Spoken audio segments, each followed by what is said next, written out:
야간에 무슨 면회냐? 상급 부대 지휘관이 와도 못 들어간다고. 당장 차 돌려. 새벽 2시 포천 위병소 일병이 검은 세단의 중년 여성을 향해 고함을 질렀습니다. 하지만 그 여성이 지갑에서 꺼낸 신분증을 본 순간 일병의 얼굴은 새하얗게 질렸습니다. 별 3개가 박힌 육군 중장 신분증. 과연 한밤중 위병소를 찾은 이 여성에게 무슨 일이 있었던 걸까요? 영상 보시기 전에 구독과 좋아요 한번 눌러주시면 세상 사연에 큰 힘이 됩니다. 무료로 할 수 있는 소중한 응원, 더 좋은 이야기로 보답하겠습니다. 이제 시작하겠습니다. 신속대응군단을 지휘하는 류화영 중장은 한밤중에 걸려온 전화 한 통에 심장이 멎는 듯 했다. 스마트폰 화면에는 아들 강민준 일병의 이름이 떠올랐고 수화기 너머로 들려온 것은 차라리 비명에 가까운 절규였다. 엄마, 저 지금 마경대대 화장실에 숨어 있어요. 제발 저 좀 살려주세요. 목소리는 떨리고 있었다. 21살 청년의 목소리가 아니라 공포에 질린 어린아이의 목소리였다. 류화영은 즉시 옷을 챙겨 입으며 현역 준장인 남동생 류태경에게 전화를 걸었다. 그녀는 명령조로 말했다. 태경아, 지금 당장 차 가지고 우리 집 앞으로 와. 민준이한테 무슨 일이 생겼어. 30분 후 검은색 사복 세단 한 대가 서울 용산구의 한 아파트 단지를 빠져나와 경기도 포천시 방향으로 질주하기 시작했다. 운전석에는 류태경 준장이, 뒷좌석에는 군복 대신 검은색 점퍼를 걸친 류화영 중장이 앉아 있었다. 그녀의 손은 떨리지 않았지만 눈빛만큼은 칼날처럼 날카로웠다. 차창 밖으로 스쳐 지나가는 가로등 불빛이 그녀의 얼굴을 번갈아 비추었다. 누나, 민준이가 뭐라고 했어요? 류태경이 고속도로를 달리며 물었다. 류화영은 창밖을 응시한 채 대답했다. 마경대대라고 했어. 수도방위 사령부 35사단 소속이야. 윤성태 소장이 지휘하는 부대지. 윤성태요? 그 사람 소문 안 좋던데. 류태경의 말에 류화영은 고개를 끄덕였다. 윤성태 소장은 육군 내부에서도 악명 높은 인물이었다. 병사들을 가혹하게 다루기로 유명했고 특히 군수 물자 관리에 있어서 불투명한 부분이 많다는 소문이 끊이지 않았다. 하지만 그는 국방부 고위층과의 인맥이 두터워 누구도 쉽게 건드리지 못하는 존재였다. 차량은 포천시 외곽 도로로 접어들었다. 인적이 드문 산길을 따라 한참을 달리자 철조망으로 둘러싸인 거대한 군부대가 모습을 드러냈다. 정문 위에는 수도방위사령부 35보 병사단이라는 표지판이 선명하게 걸려 있었다. 류태경은 속도를 줄이며 위병소 초소 앞에 차를 세웠다. 새벽 2시 위병소를 지키던 오찬영 일병이 초소 밖으로 나왔다. 그는 민간인 차량이 이 시간에 부대를 찾아온 것에 대해 노골적으로 불쾌한 표정을 지었다. 손전등을 켜고 운전석 창문을 두드렸다. 류태경이 창문을 내리자 오찬영 일병은 차 안을 훑어보며 말했다. 야간에 무슨 면회예요? 지금 몇 시인데 부대를 찾아와요? 당장 차 돌리세요. 그의 목소리에는 권위가 실려 있었다. 일병 계급이지만 위병소 근무 중에는 누구에게나 출입 통제 권한을 행사할 수 있다는 사실을 아는 듯했다. 류태경은 침착하게 대답했다. 긴급한 일이 있어서 왔습니다. 담당 간부와 통화할 수 있을까요? 안 됩니다. 상급 부대 지휘관이 와도 허락 없이 못 들어가는 곳이에요. 당장 차 돌려요. 오찬영 일병의 목소리는 점점 더 고압적으로 변했다. 그는 뒷좌석에 앉은 류화영을 향해 손전등을 비추며 덧붙였다. 여기가 어디라고 한밤중에 찾아와요? 민원은 내일 행정반에 전화하세요. 그 순간 류화영은 선글라스를 벗었다. 그녀는 지갑에서 신분증 하나를 꺼내 창문 밖으로 내밀었다. 오찬영 일병은 무심코 신분증을 받아들었다가 그 내용을 확인하는 순간 얼굴이 새하얗게 질렸다. 신분증에는 대한민국 육군 중장 류화영이라는 이름과 함께 별 3개가 선명하게 박혀 있었다. 중장은 육군에서 4번째로 높은 계급이었다. 사단장인 소장보다 2계급이나 높은 상급자였다. 오찬영 일병의 손이 떨리기 시작했다. 류화영은 차분하지만 냉혹한 목소리로 말했다. 문 열어. 그리고 윤성태 소장에게 즉시 연락해.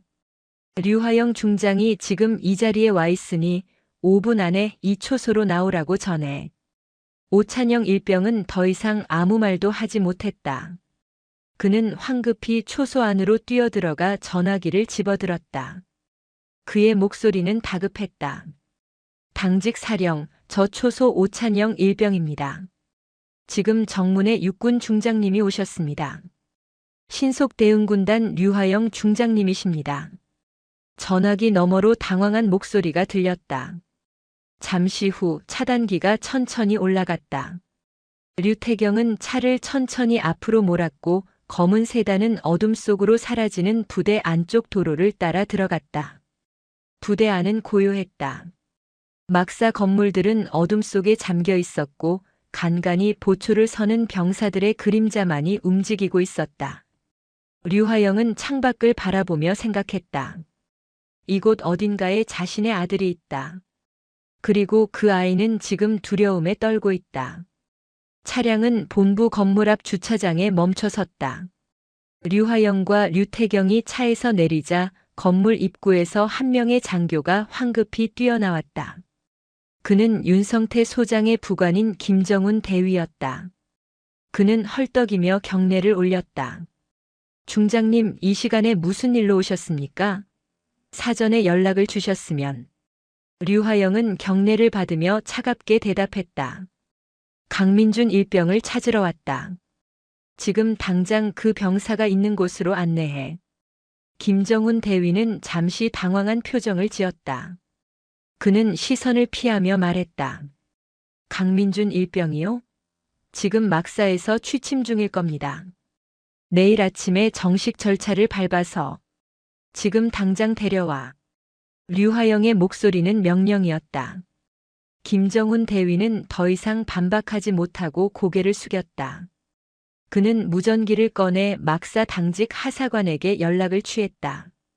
10분 후 한 명의 병사가 건물 안으로 들어왔다.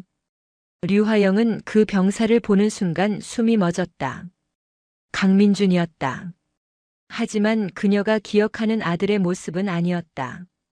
그의 얼굴 오른쪽에는 시퍼런 멍이 들어 있었고 왼쪽 팔뚝에는 담뱃불로 지진 듯한 화상 자국이 여러 개 선명하게 남아 있었다. 민준아. 류화영이 아들을 향해 다가가려는 순간 복도 끝에서 군화 소리가 울렸다. 윤성태 소장이 나타난 것이었다. 그는 정복 차림으로 느릿하게 걸어오며 말했다. 이게 무슨 소동입니까, 류 중장? 한밤중에 부대에 난입하다니. 윤성태는 별 2개를 단 소장 계급장을 달고 있었다. 그는 류화영보다 한 계급 아래였지만 자신의 부대 안에서만큼은 자신이 왕이라는 듯한 태도를 보였다. 류화영은 그를 노려보며 차갑게 물었다. 소장, 이 아이 팔에 있는 화상은 뭡니까? 윤성태는 강민준을 힐끗 보더니 무심하게 대답했다. 훈련 중 부주의로 생긴 부상입니다. 이미 의무대에서 치료받았습니다. 거짓말 마십시오. 이건 담뱃불 자국입니다. 류화영의 목소리가 떨렸다. 윤성태는 비웃듯 말했다. 증거가 있습니까? 병사가 무슨 말을 했는지 모르겠지만 군 기강을 어지럽히는 거짓 진술일 겁니다. 그 순간 강민준 일병이 윤성태를 보자마자 뒤로 물러나며 벽에 등을 붙였다. 그의 눈동자는 공포로 가득 차 있었다. 그는 떨리는 목소리로 외쳤다. 저 사람이에요. 저 사람이 창고에서 군수품을 빼돌렸어요. 까만 수첩에 다 적혀 있어요. 윤성태의 표정이 일순간 굳어졌다. 류화영은 그 변화를 놓치지 않았다. 그녀는 류태경을 향해 고개를 끄덕였고 류태경 준장은 즉시 허리춤에서 권총을 꺼내 윤성태를 향해 겨눴다. 소장님, 사단장실로 안내하시죠. 윤성태는 황당하다는 듯 웃었다. 이게 무슨 짓입니까? 상급자라고 해서 총기를 겨누고 협박할 권한은 없습니다. 협박이 아닙니다. 수사입니다. 류화영은 단호하게 말하며 복도를 걸어갔다. 윤성태는 어쩔 수 없이 앞장섰고 일행은 사단장실로 향했다. 사단장실 안에는 거대한 책상과 함께 벽면에 박혀있는 금고가 보였다. 류화영은 윤성태를 향해 말했다. 금고를 여십시오. 영장도 없이 금고를 열 수는 없습니다. 그럼 제가 열겠습니다. 류화영은 류태경에게 신호를 보냈다. 류태경은 책상 위에 놓인 서류철을 치우고 금고 다이얼을 살폈다. 그는 군 경력 20년 동안 쌓은 경험으로 금고의 구조를 파악했다. 5분 후 금고 문이 열렸다. 금고 안에는 뭉칫돈이 가득 쌓여 있었다. 그리고 그 옆에는 검은색 표지의 수첩 한 권이 놓여 있었다. 류화영은 그 수첩을 집어들고 펼쳤다. 수첩 안에는 빼곡한 글씨로 거래 내역이 적혀 있었다. K21 장갑차 부품 200개, 외국 대리인 최모 씨에게 2천만 원의 판매. 한주혁 국방부 장관에게 5억 원 상납. 군수품 횡령 총액 23억 원. 류화영의 손이 떨렸다. 이것은 단순한 비리가 아니었다. 국가 안보를 위협하는 반역 행위였다. 그녀는 윤성태를 돌아보며 말했다. 소장, 당신은 지금 체포되었습니다. 윤성태는 비웃으며 대답했다. 당신이 무슨 권한으로 나를 체포합니까? 당신은 헌병도 아니고 수사관도 아닙니다. 나는 대한민국 군인입니다. 그리고 이 나라를 배신한 자를 그냥 두고 볼 수 없습니다. 류화영은 수첩을 품에 넣고 휴대폰을 꺼냈다. 그녀는 국방부 감찰실에 전화를 걸려 했지만 그 순간 복도에서 여러 명의 발소리가 들려왔다. 사단장실 문이 열리며 한 명의 대령이 들어왔다.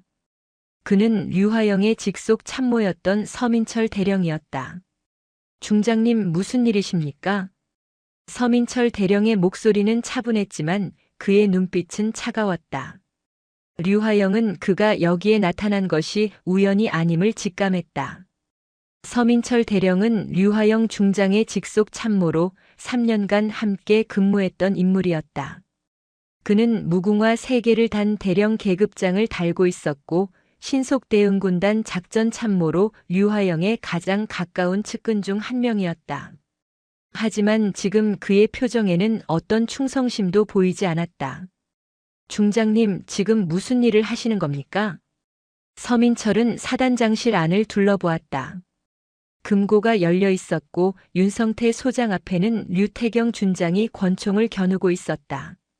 서민철의 시선이 책상 위에 놓인 검은 수첩으로 향했다.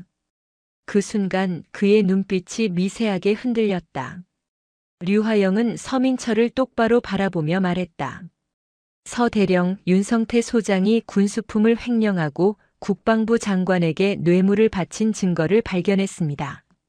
지금 즉시 국방부 감찰실에 연락해 주십시오. 서민철은 잠시 침묵했다. 그는 천천히 고개를 끄덕이며 주머니에서 휴대폰을 꺼냈다. 하지만 그가 전화를 건 곳은 감찰실이 아니었다. 그는 짧게 몇 마디를 속삭이고는 전화를 끊었다. 그리고 류화영을 향해 말했다. 중장님, 제가 국방부와 통화했습니다. 곧 지시가 내려올 것입니다. 류화영은 무언가 잘못되었다는 것을 직감했다. 서민철의 태도가 너무 차분했다. 마치 이미 모든 것을 알고 있었던 것처럼. 그녀는 검은 수첩을 집어들고 가방에 넣었다. 증거를 확보하는 것이 최우선이었다. 5분 후 사단 본부 건물 밖에서 여러 대의 차량이 도착하는 소리가 들렸다. 중무장한 헌병들이 건물 안으로 들어왔다. 그들은 국방부 직속 헌병특임대 소속이었다. 특임대장인 최정우 중령이 사단장실 문을 열고 들어섰다.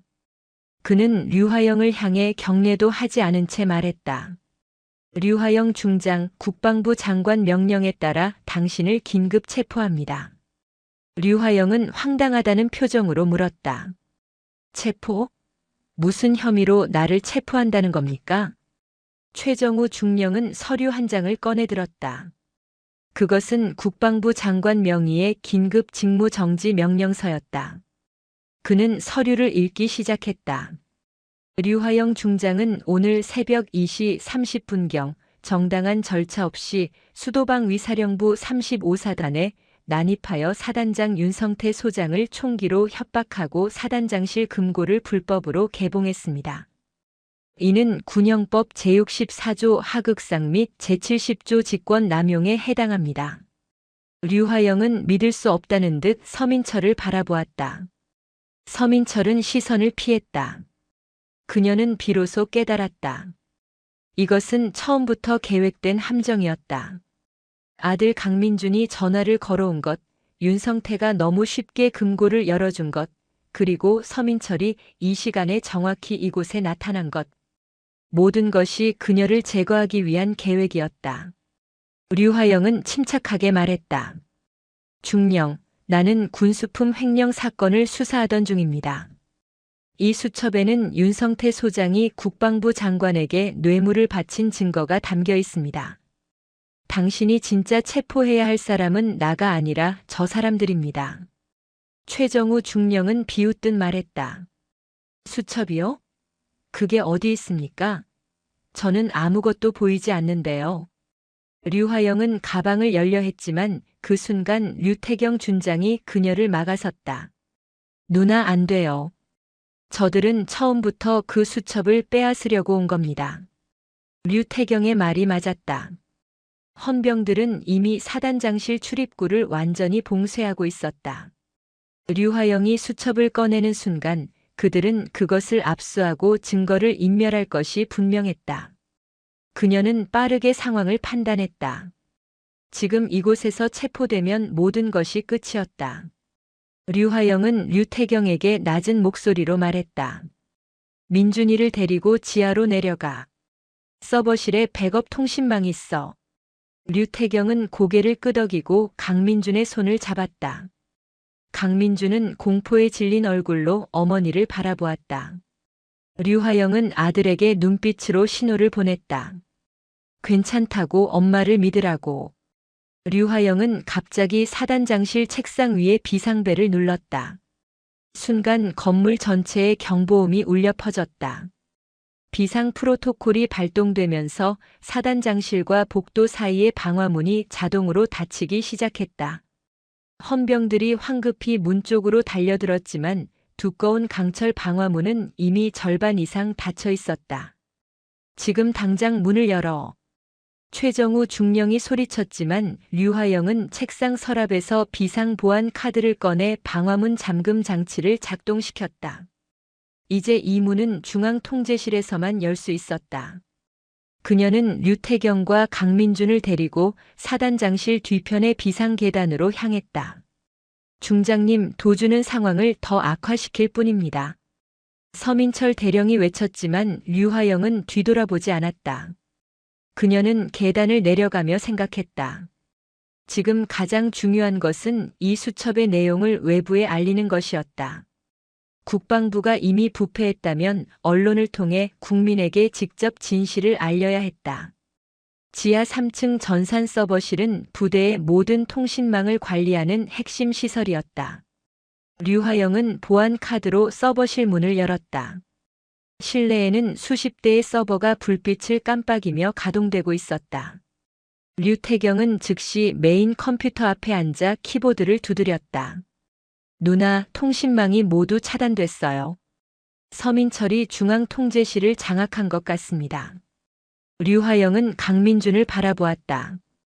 아들은 공대에서 컴퓨터 공학을 전공했다. 그녀는 아들에게 물었다. 민준아, 유지보수용 백도어 회선을 찾을 수 있겠니? 강민준은 고개를 끄덕이고 컴퓨터 앞으로 다가갔다. 그의 손가락이 키보드 위에서 빠르게 움직였다. 3분 후 그는 작은 소리로 말했다. 엄마 찾았어요. 외부망 연결 가능합니다. 류화영은 가방에서 검은 수첩을 꺼내 강민준에게 건넸다. 이걸 사진으로 찍어서 파일로 만들어. 그리고 언론사 이메일 주소를 찾아서 전부 보내. 강민준은 수첩을 펼치고 휴대폰 카메라로 한 장 한 장 촬영하기 시작했다. 수첩에는 30여 페이지에 걸쳐 거래 내역이 빼곡하게 적혀 있었다. K21 장갑차 부품뿐만 아니라 K2 소총 부품, 군용 무전기, 심지어 탄약까지 불법으로 판매한 기록이 있었다. 그리고 마지막 페이지에는 한주혁 국방부 장관과 서민철 대령의 이름이 선명하게 적혀 있었다. 류태경은 서버실 문을 지키며 복도를 감시했다. 그는 낮은 목소리로 말했다. 누나, 헌병들이 용접 장비를 가져오고 있어요. 10분 안에 문을 뚫을 겁니다. 류화영은 강민준을 재촉했다. 민준아, 서둘러. 강민준의 손이 떨리고 있었다. 그는 평생 이렇게 긴박한 상황을 경험해 본 적이 없었다. 하지만 그는 어머니의 눈빛을 보았다. 그 눈빛에는 두려움이 없었다. 오직 신념만 있었다. 강민준은 이를 악물고 촬영 속도를 높였다. 복도에서 불꽃이 튀는 소리가 들렸다. 헌병들이 서버실 강철 문을 용접기로 자르기 시작한 것이었다. 문 가장자리가 빨갛게 달아오르기 시작했다. 류태경은 권총의 안전장치를 해제했다. 누나, 우리 시간이 없어요. 조금만 더. 강민준은 마지막 페이지를 촬영하고 파일을 만들었다. 그는 인터넷 검색으로 주요 언론사 제보 이메일 주소를 찾았다. 방송사 3곳, 신문사 5곳, 온라인 매체 10곳. 그는 모든 주소에 파일을 첨부하고 전송 버튼을 눌렀다. 엄마, 보냈어요. 강민준이 외치는 순간 서버실 문이 굉음과 함께 바닥에 떨어졌다. 헌병들이 우르르 몰려들어왔다. 최정우 중령이 앞장서서 류화영을 향해 총을 겨눴다. 류화영 중장, 이제 끝입니다. 저항하지 마십시오. 류화영은 양손을 들어 올렸다. 류태경도 권총을 바닥에 내려놓았다.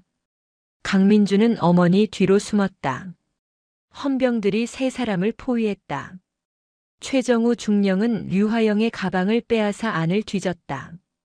검은 수첩이 나왔다. 그는 수첩을 확인하고 만족스러운 표정을 지었다. 이제 증거도 확보했으니 조용히 따라오시죠.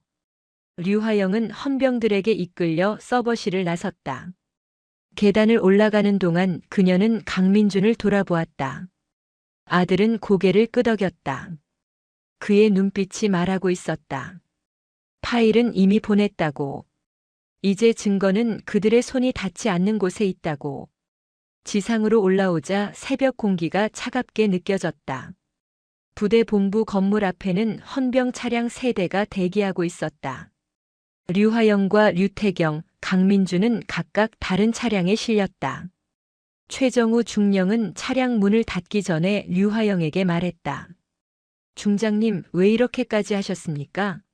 그냥 모르는 척하고 지나가면 될 일을. 류화영은 그를 똑바로 바라보며 대답했다. 군인은 나라를 지키는 사람입니다. 나라를 파는 사람이 아닙니다.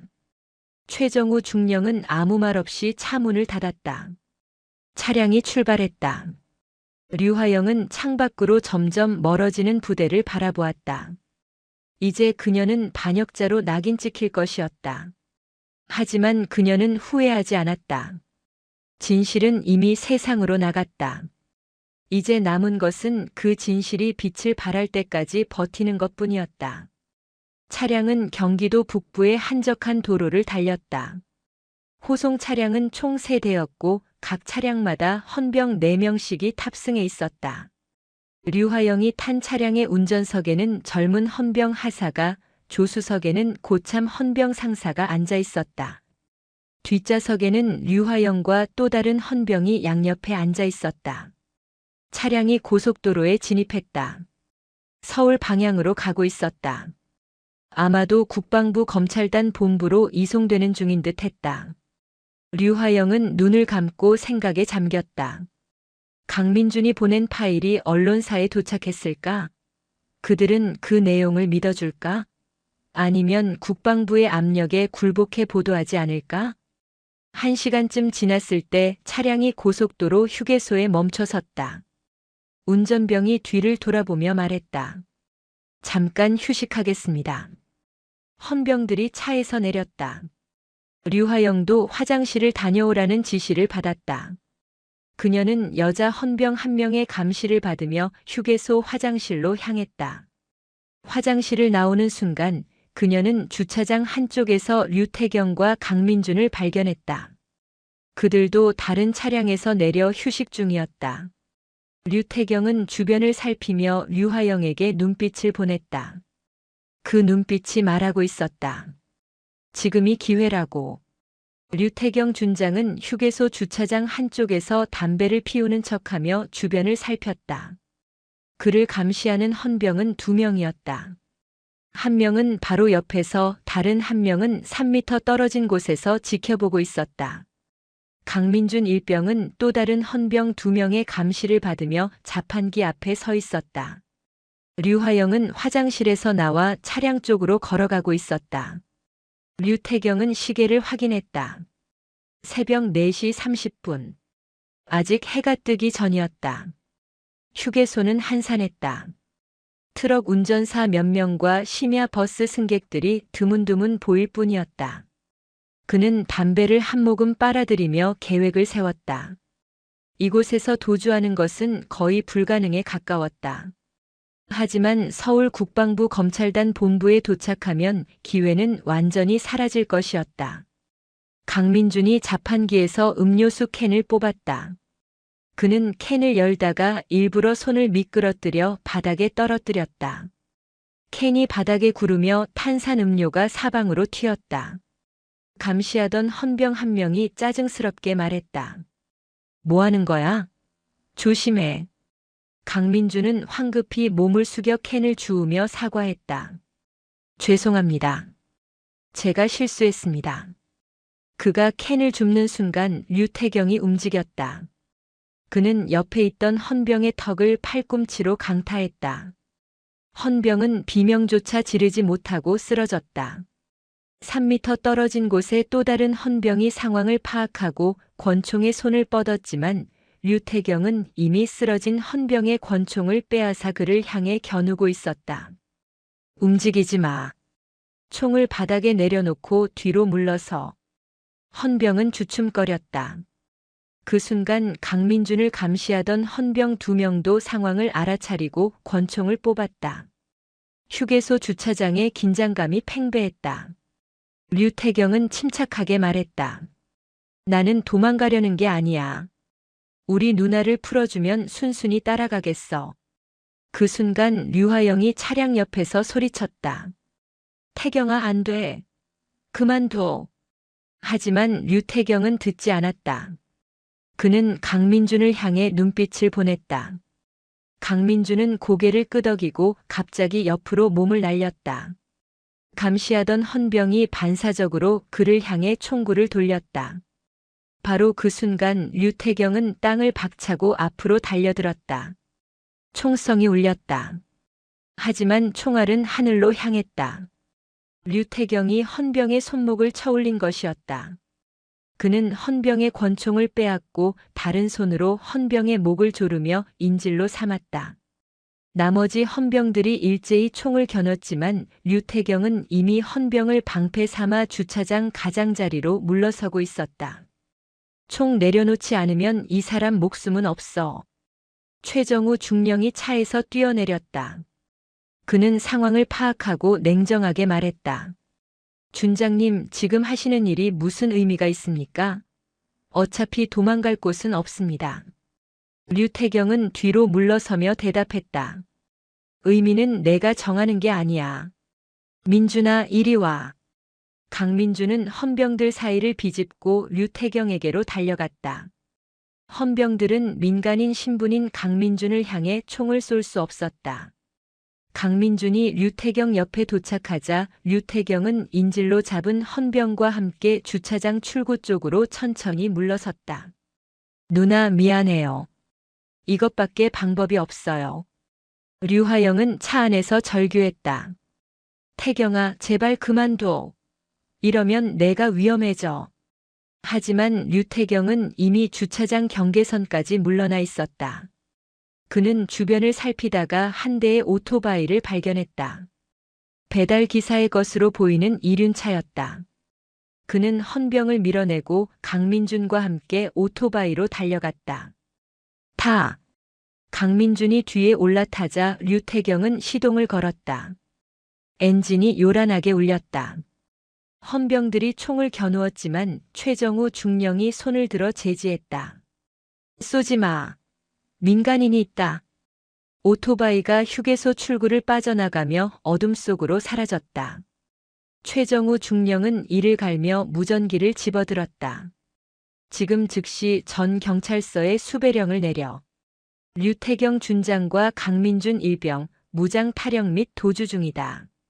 류화영은 차 안에서 고개를 떨구었다. 동생이 자신을 구하려다 오히려 더 큰 죄를 짊어지게 되었다. 무장 탈영은 군형법상 중죄였다. 전시에는 사형까지도 가능한 범죄였다. 그녀의 눈에서 눈물이 흘러내렸다. 최정우 중령이 차 문을 열고 말했다. 중장님, 이제 준장님과 일병은 돌이킬 수 없는 길로 들어섰습니다. 협조하시면 그들에게도 도움이 될 겁니다. 류화영은 눈물을 닦으며 그를 노려보았다. 협조라니. 당신들이 원하는 건 진실을 묻는 것뿐이잖아. 최정우 중령은 아무 말 없이 차 문을 닫았다. 차량이 다시 출발했다. 류화영은 창밖을 바라보며 생각했다. 태경과 민주는 어디로 갈까? 그들은 안전할까? 그리고 강민준이 보낸 파일은 언론사에 제대로 도착했을까? 그 시각 류태경과 강민준은 고속도로를 벗어나 산길로 접어들고 있었다. 오토바이는 좁은 임도를 따라 깊은 산속으로 들어갔다. 류태경은 헌병들의 추적을 피하기 위해 일부러 인적이 드문 길을 택했다. 10여 분을 달린 후 그는 오토바이를 멈추고 엔진을 껐다. 민준아, 괜찮아? 강민준은 떨리는 목소리로 대답했다. 네, 삼촌. 근데 우리 어떡해요? 엄마는요? 류태경은 강민준의 어깨를 붙잡고 말했다. 누나는 내가 반드시 구할 거야. 하지만 지금 우리가 먼저 할 일이 있어. 무슨 일이요? 내가 보낸 파일이 제대로 전달됐는지 확인하는 거야. 류태경은 주머니에서 휴대폰을 꺼냈다. 하지만 신호가 잡히지 않았다. 산속 깊은 곳이라 전파가 닿지 않는 듯 했다. 그는 휴대폰을 다시 주머니에 넣고 주변을 살폈다. 동쪽 하늘이 조금씩 밝아오고 있었다. 새벽이 가까워지고 있었다. 일단 산을 넘어가자. 반대편 마을까지 가면 신호가 잡힐 거야.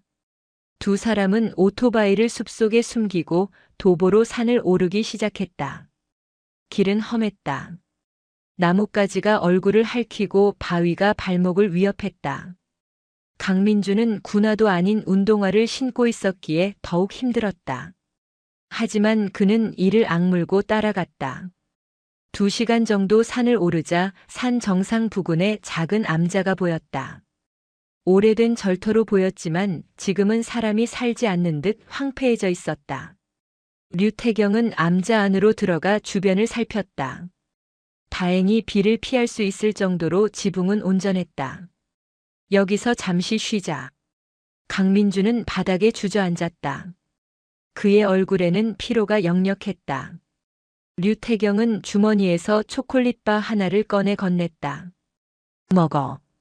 체력 보충해야 해. 강민주는 초콜릿을 받아 한 입 베어 물었다. 그리고 조심스럽게 물었다. 삼촌, 엄마는 정말 괜찮을까요? 류태경은 잠시 침묵했다가 대답했다.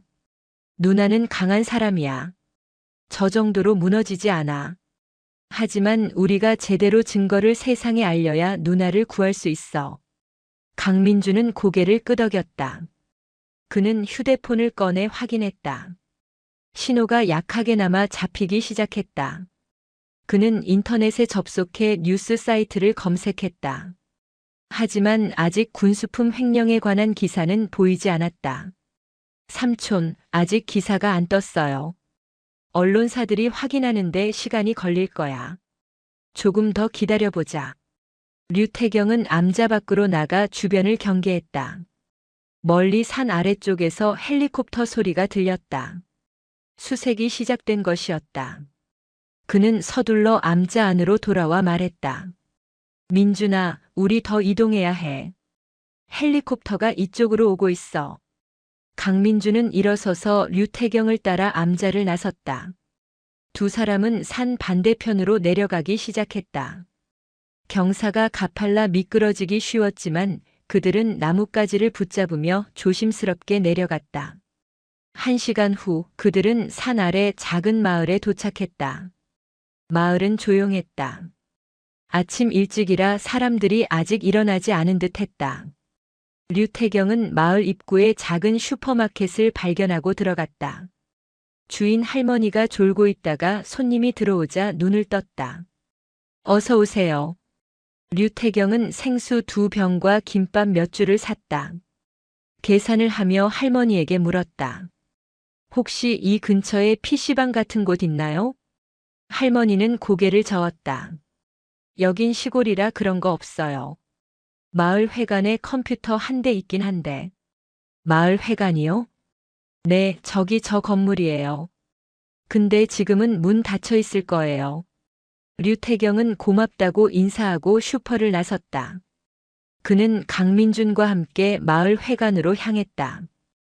회관 문은 잠겨 있었지만 창문 하나가 열려 있었다. 류태경은 주변을 살피고 창문을 통해 안으로 들어갔다. 강민준도 뒤따라 들어왔다. 회관 안에는 오래된 컴퓨터 한 대가 책상 위에 놓여 있었다. 강민준은 컴퓨터를 켜고 인터넷에 접속했다.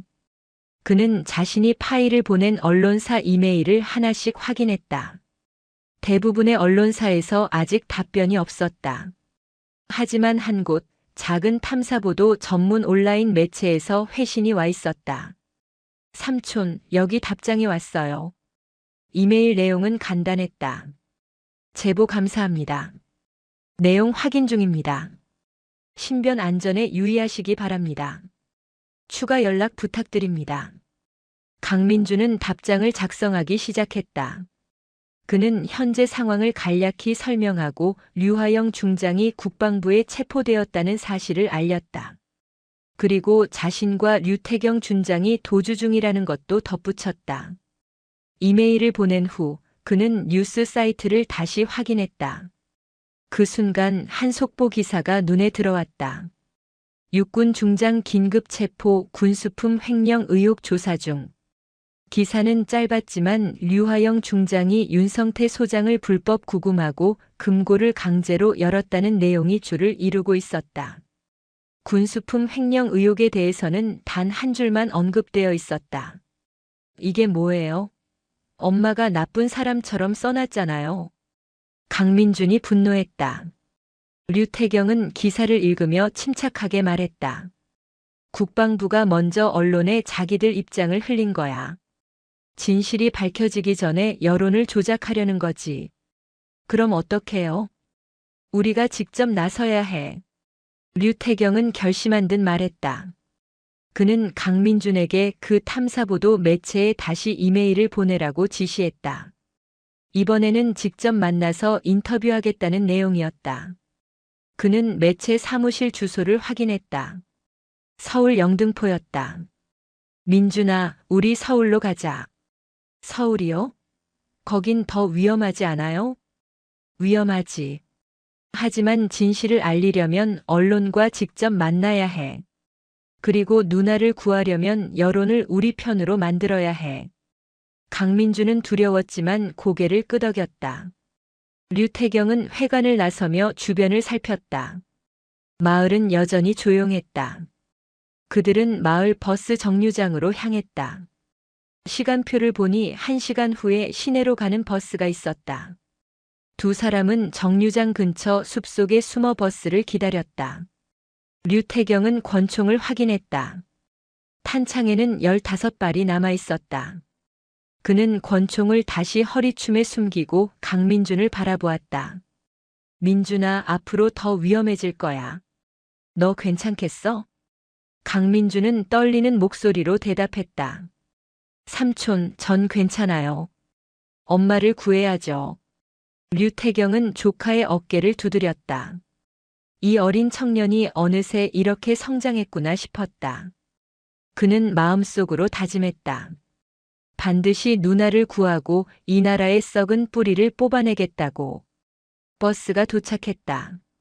류태경과 강민주는 버스에 올라탔다. 버스 안에는 승객이 몇 명 없었다.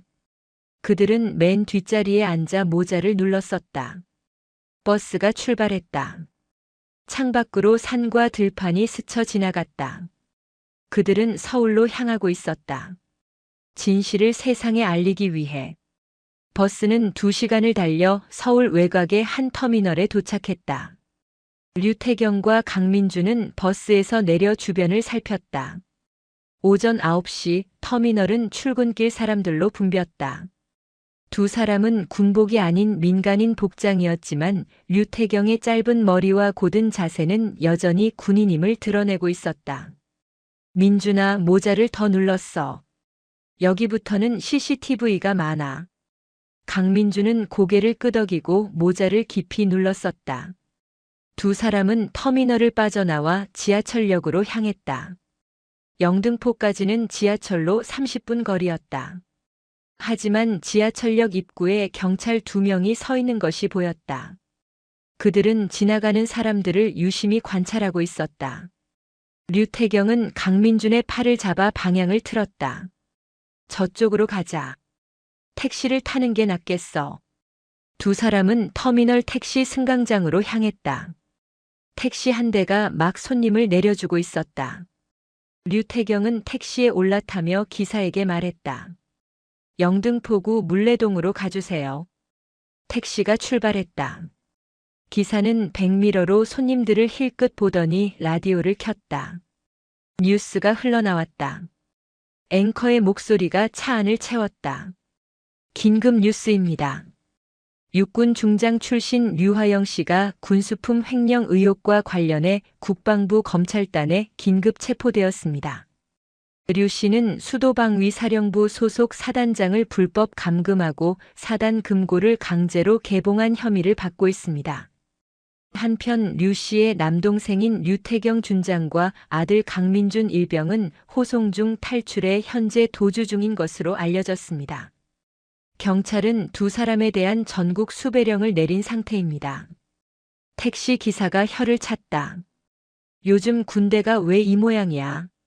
장성이 도둑질을 하다니. 류태경은 아무 말 없이 창밖을 바라보았다. 그의 주먹이 떨리고 있었다.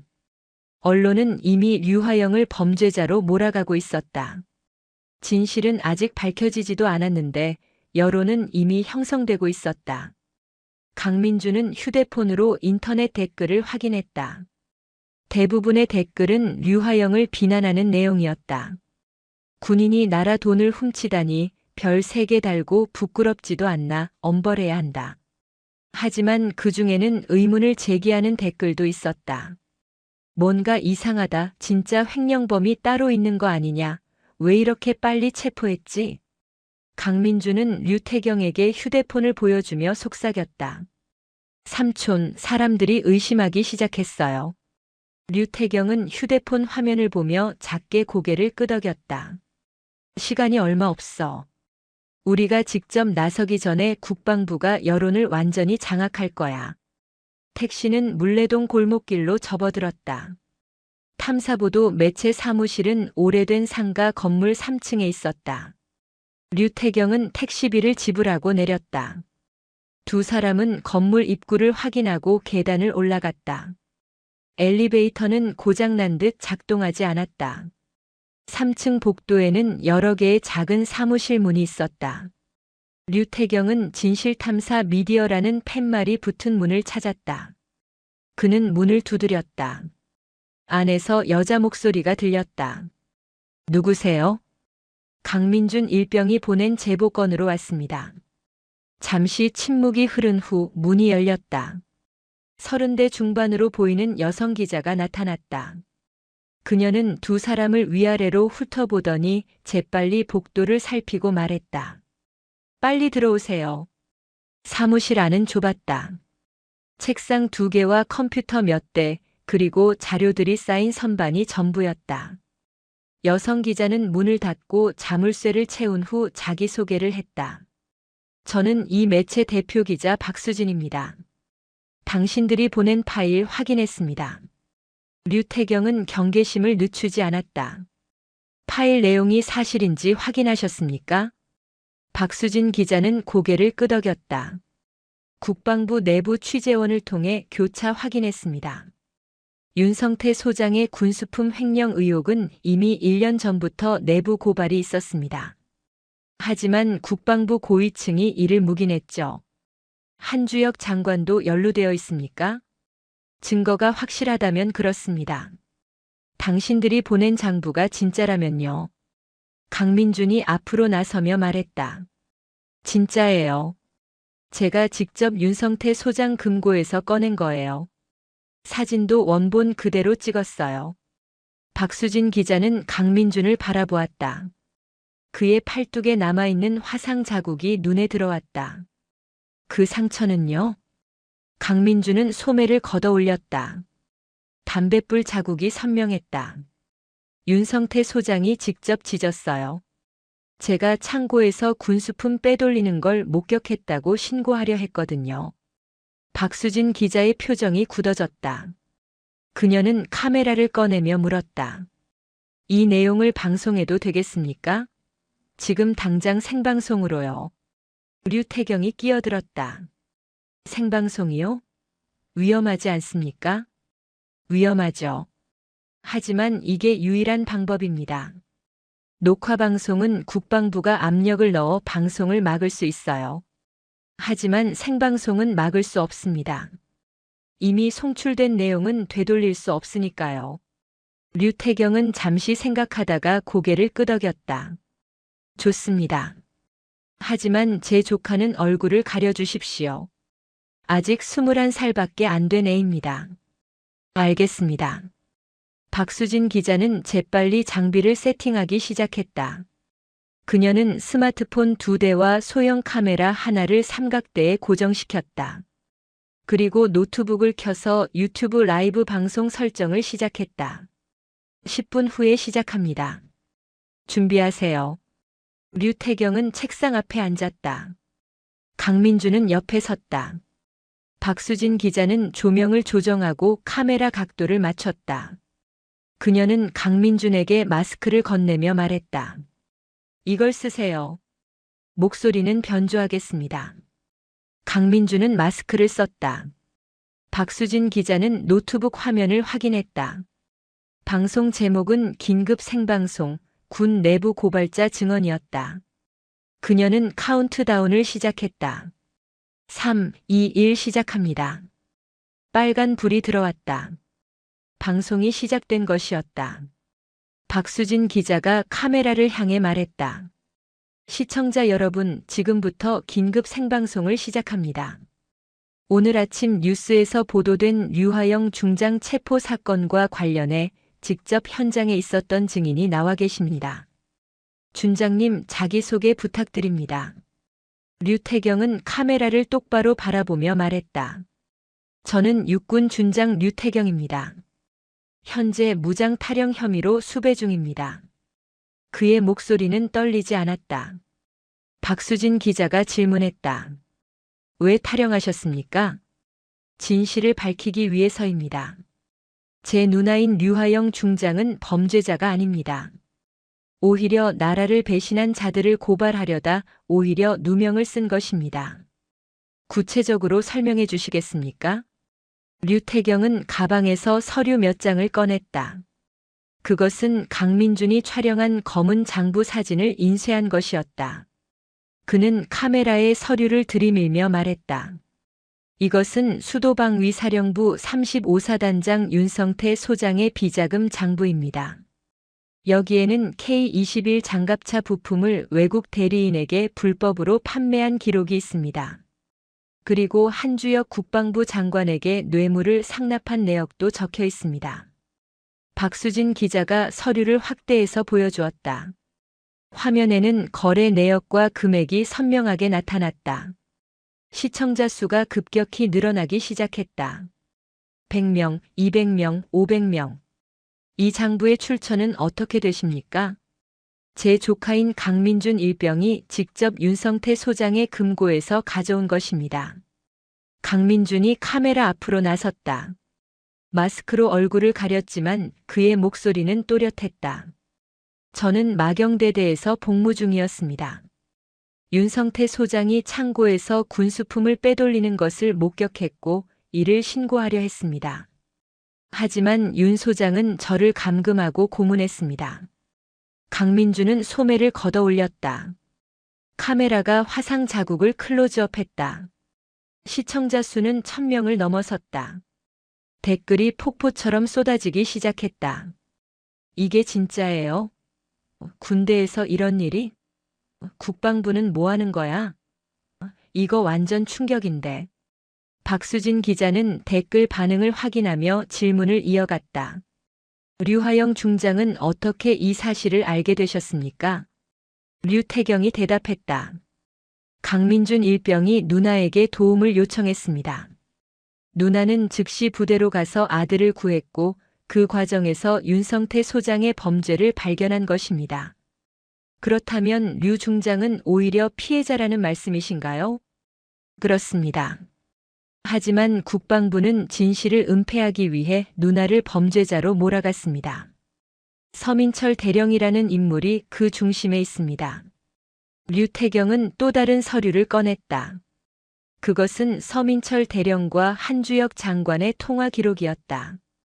이것은 서민철 대령이 한주혁 장관에게 보고한 문자 메시지 기록입니다. 류하영 중장을 제거하라는 지시가 명확히 나와 있습니다. 카메라가 문자 내용을 비췄다. 류 중장 처리 완료. 증거 확보함. 언론 대응 준비 중. 시청자 수는 2000명을 넘어섰다. 그 순간 사무실 밖에서 발소리가 들렸다. 누군가 계단을 급하게 올라오고 있었다. 박수진 기자의 얼굴이 굳어졌다. 누가 오고 있어요? 류태경은 허리춤의 권총에 손을 올렸다. 발소리는 점점 가까워졌다. 복도에서 여러 명의 목소리가 들렸다. 그들은 사무실 문을 찾고 있었다. 박수진 기자는 카메라를 끄지 않았다. 그녀는 오히려 카메라 하나를 더 켜서 문 쪽을 향하게 했다. 시청자들은 지금 무슨 일이 벌어지는지 실시간으로 보게 될 것이었다. 준장님 계속하세요. 방송을 끊으면 안 됩니다. 류태경은 고개를 끄덕이고 카메라를 향해 말을 이었다. 국민 여러분, 저는 지금 무장 탈영범 신분으로 쫓기고 있습니다. 하지만 저는 대한민국의 안보를 팔아넘긴 배신자들을 고발합니다. 사무실 문이 흔들렸다. 누군가 밖에서 문을 두드리고 있었다. 아니, 두드리는 것이 아니라 부수려 하고 있었다. 문이 삐걱거렸다. 강민준은 공포에 질린 얼굴로 류태경을 바라보았다. 류태경은 강민준의 어깨를 붙잡으며 말했다. 민준아, 괜찮아. 우리는 이미 진실을 세상에 알렸어. 박수진 기자는 노트북 화면을 확인했다. 시청자 수는 3000명을 넘어섰고 댓글은 초당 수십 개씩 달리고 있었다. 경찰 신고했어요. 이거 실시간이에요? 준장님 조심하세요. 진실이 밝혀지길. 문이 부서지는 소리가 들렸다. 하지만 들어온 것은 사복 조직원들이 아니었다. 정복을 입은 군 검찰단 수사관들이었다. 선두에 선 사람은 계급장에 무궁화 4개를 단 대령이었다. 그는 군 검찰단 수석 수사관 김태훈 대령이었다. 김태훈 대령은 사무실 안을 둘러보다가 카메라를 발견했다. 그는 상황을 파악하고 부하들에게 손짓으로 대기 명령을 내렸다. 그리고 류태경을 향해 경례를 올렸다. 준장님, 군 검찰단 김태훈 대령입니다. 류태경은 의아한 표정으로 그를 바라보았다. 김 대령은 계속 말했다. 방금 생방송 보고 출동했습니다. 준장님과 일병을 체포하러 온 것이 아닙니다. 그럼요? 한주혁 국방부 장관과 서민철 대령을 체포하러 왔습니다. 류태경의 눈이 커졌다. 김 대령은 서류 한 장을 꺼내 보였다. 대통령 긴급 명령입니다. 방금 생방송을 본 청와대에서 직접 내려온 지시입니다. 군 내부 부패 척결을 위한 특별수사팀이 구성되었습니다. 카메라는 여전히 이 모든 장면을 생중계하고 있었다. 시청자 수는 5,000명을 돌파했다. 대한민국 전역의 사람들이 지금 이 순간을 목격하고 있었다. 김태훈 대령은 류태경에게 다가와 낮은 목소리로 말했다. 준장님, 류하영 중장님은 안전합니다. 지금 청와대 경호처가 직접 보호하고 있습니다. 류태경은 안도의 한숨을 내쉬었다. 그의 눈에서 눈물이 흘러내렸다. 강민준도 마스크 속에서 눈물을 흘렸다. 박수진 기자는 이 모든 장면을 카메라에 담았다. 그녀는 시청자들을 향해 말했다. 시청자 여러분, 지금 이 순간 역사가 만들어지고 있습니다. 진실은 결코 숨길 수 없습니다. 방송은 계속되었다. 그리고 대한민국 전역에서 사람들은 이 방송을 보며 진실의 힘을 목격했다. 생방송이 시작된 지 40분이 지났다. 시청자 수는 10,000명을 돌파했고 주요 언론사들이 긴급 속보로 이 방송을 보도하기 시작했다. 포털 사이트 실시간 검색어 1위부터 10위까지 모두 이 사건 관련 키워드로 채워졌다. 류하영, 윤성태, 한주혁, 군수품 횡령, 생방송 고발. 김태훈 대령은 휴대폰으로 누군가와 통화를 마치고 류태경에게 말했다. 준장님, 지금 국방부 본관에서 한주혁 장관 체포 작전이 진행 중입니다. 서민철 대령도 포천 부대에서 긴급 체포되었습니다. 류태경은 믿기지 않는다는 표정으로 물었다. 이렇게 빨리요? 대통령이 직접 지시했습니다. 생방송으로 증거가 공개되는 순간 더 이상 은폐할 수 없게 된 겁니다. 박수진 기자는 이 대화를 그대로 방송에 내보냈다. 댓글창이 폭발했다. 대통령 잘했다. 이게 진짜 민주주의다. 부패한 놈들 다 잡아라. 류 중장님 무죄다. 강민준은 마스크를 벗고 카메라를 향해 말했다. 국민 여러분, 저는 21살 강민준입니다. 저는 단지 나라를 지키고 싶어서 군대에 갔습니다. 하지만 그곳에서 본 것은 나라를 파는 사람들이었습니다. 제 어머니 류하영 중장님은 저를 구하려다 오히려 범죄자가 되었습니다. 하지만 어머니는 끝까지 옳은 일을 하셨습니다. 강민준의 목소리가 떨렸다. 그는 눈물을 닦으며 계속 말했다. 어머니, 저는 괜찮아요. 삼촌도 저를 지켜주셨어요. 이제 진실이 밝혀졌어요. 류태경은 조카의 어깨를 붙잡았다. 그의 눈에서도 눈물이 흘렀다. 김태훈 대령은 잠시 침묵을 지키다가 카메라를 향해 경례를 올렸다. 저는 군 검찰단 수석 수사관 김태훈 대령입니다. 오늘 이 자리에서 국민 여러분께 약속드립니다. 군 내부의 부패를 철저히 뿌리 뽑겠습니다. 류하영 중장님과 같은 양심적인 군인이 희생당하는 일이 다시는 없도록 하겠습니다. 그의 말에 댓글창이 또 한 번 들끓었다. 김 대령님 응원합니다. 제대로 수사해주세요. 군대 개혁이 필요해. 박수진 기자는 노트북 화면을 확인하며 말했다. 지금 청와대에서 긴급 브리핑이 시작됩니다. 화면을 연결하겠습니다. 노트북 화면에 청와대 브리핑룸이 나타났다. 대통령 대변인이 단상에 섰다. 그는 준비된 원고를 읽기 시작했다. 대통령께서는 오늘 오전 발생한 군 내부 부패 사건에 대해 깊은 유감을 표명하셨습니다. 한주혁 국방부 장관과 서민철 대령, 윤성태 소장은 즉시 직위 해제되었으며 군 검찰에 의해 긴급 체포되었습니다. 류화영 중장에 대한 모든 혐의는 재조사될 것이며 부당하게 구금된 데 대해 정부는 사과드립니다. 방송을 보던 전국의 시청자들이 환호했다. 댓글창에는 대한민국 만세, 정의가 승리했다. 류 중장님 석방하라는 글이 쏟아졌다. 김태훈 대령의 휴대폰이 울렸다. 그는 전화를 받고 짧게 대화를 나눈 후 류태경에게 말했다. 준장님, 류화영 중장님께서 지금 청와대에서 대통령을 만나고 계십니다. 류태경은 안도의 한숨을 내쉬었다. 그는 카메라를 향해 말했다. 국민 여러분 감사합니다. 여러분의 관심이 진실을 밝혀냈습니다. 생방송은 1시간을 넘어섰다. 시청자 수는 3만 명을 돌파했다. 이것은 단순한 뉴스가 아니었다. 역사적 순간이었다. 그로부터 3개월 후 서울중앙지방법원 대법정에서 선고 공판이 열렸다. 한주혁 전 국방부 장관은 뇌물수수, 군수품 횡령 방조, 직권 남용 등의 혐의로 징역 15년을 선고받았다.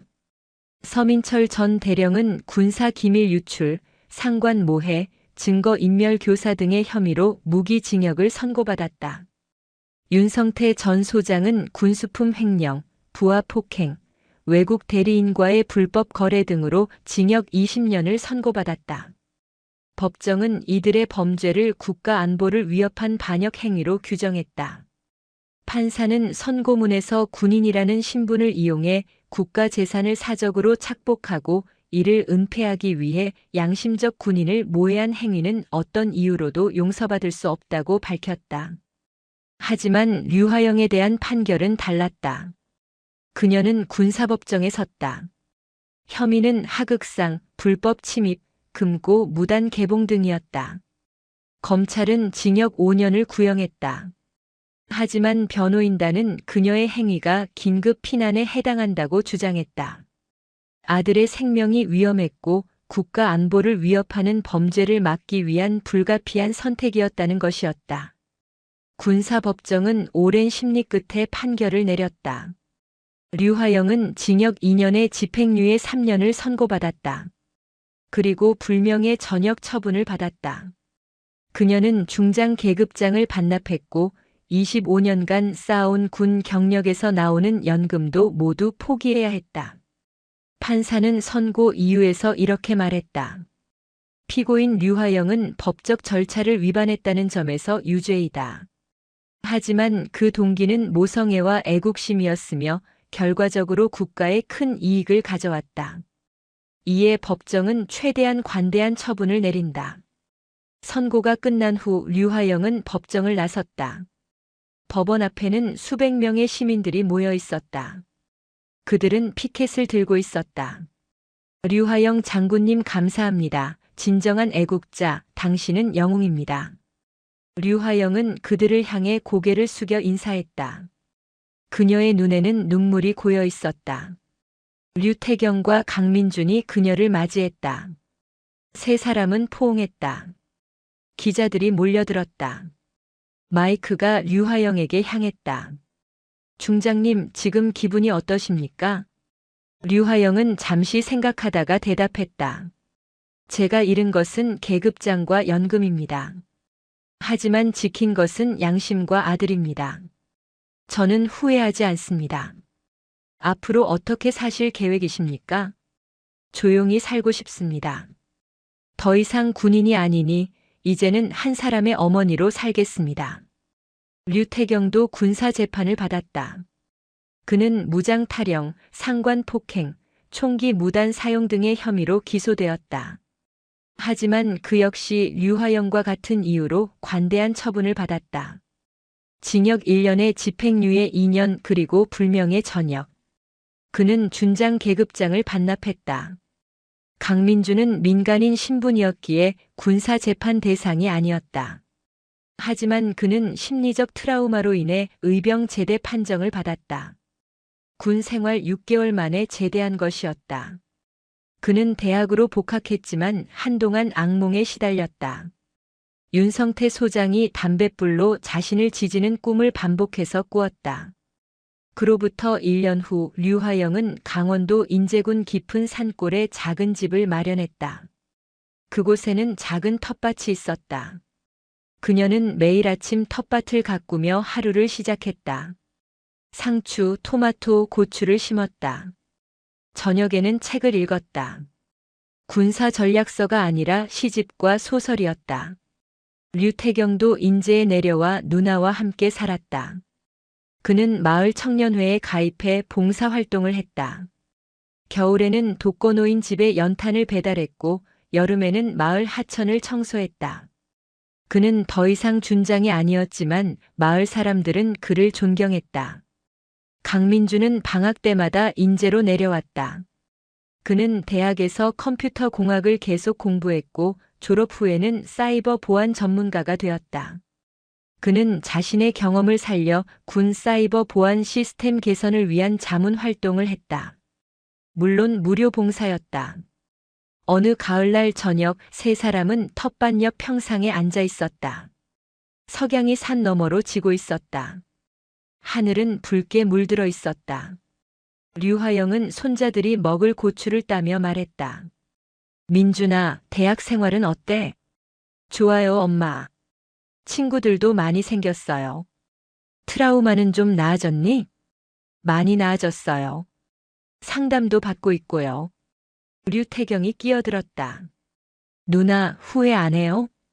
류화영은 웃으며 대답했다. 뭘? 계급장 반납한 거요. 누나는 대장까지 갈 수 있었잖아요. 류화영은 고개를 저었다. 계급장이 뭐가 중요해? 나는 내가 지켜야 할 것을 지켰어. 그게 뭔데요? 민준이지. 그리고 이 나라의 군인들이 믿고 입는 방탄복이 진짜인지 확인하는 것. 그게 진짜 군인의 명예야. 강민주는 어머니를 바라보았다. 그녀의 얼굴에는 주름이 조금 더 늘었지만 눈빛만큼은 여전히 맑았다. 그는 어머니가 자랑스러웠다. 엄마 사랑해요. 류화영은 아들을 끌어안았다. 나도 사랑한다, 우리 아들. 류태경은 두 사람을 바라보며 미소 지었다. 그는 하늘을 올려다보았다. 별이 하나둘씩 나타나기 시작했다. 그는 생각했다. 자신들이 치른 전쟁은 끝났다. 총과 대포가 아닌 양심과 진실로 싸운 전쟁. 그리고 그들은 이겼다. 마을 어귀에서 개 짖는 소리가 들렸다. 평화로운 소리였다. 류화영은 텃밭에서 딴 고추를 바구니에 담으며 말했다. 내일은 고추장 담가야지. 민준아, 너 고추장 좋아하지? 네, 엄마. 엄마가 담근 고추장이 세상에서 제일 맛있어요. 류태경이 웃으며 말했다. 누나, 군인에서 농부가 되니 어때요? 좋아. 훨씬 평화로워.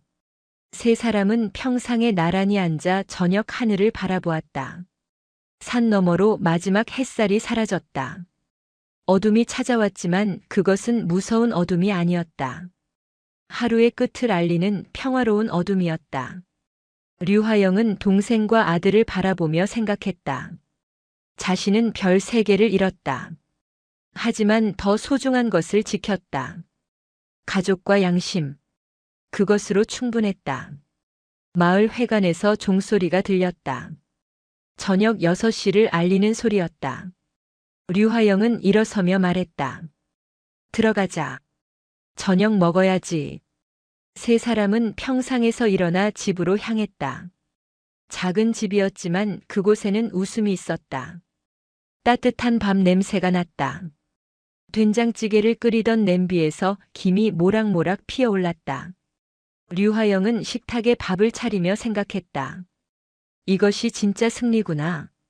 거창한 훈장이나 높은 계급이 아니라 사랑하는 사람들과 함께 밥을 먹는 이 순간. 이것이 진짜 평화구나. 자, 밥 먹자. 세 사람은 식탁에 둘러앉았다. 숟가락을 들었다. 그리고 밥을 먹기 시작했다. 창밖으로 별빛이 쏟아졌다. 인재의 밤은 깊어갔다. 하지만 그 작은 집안은 따뜻했다. 류화영의 전쟁은 끝났다.